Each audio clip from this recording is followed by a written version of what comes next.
Not all greys are created equal. When you start out working with greys in a colour palette, they are usually completely desaturated. These feel default, utilitarian, maybe a bit retro.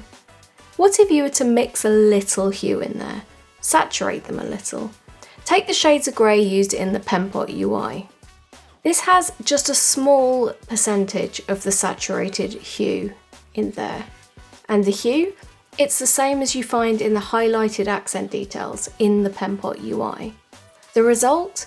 A dark mode that still has colour living inside it. Like you've turned the lights down, you've not turned the lights off completely. Let's have a look at some other saturated grey palettes.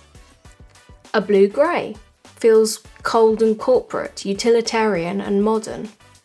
A purple grey, a little warmer, more friendly perhaps, closer to colours in the natural world.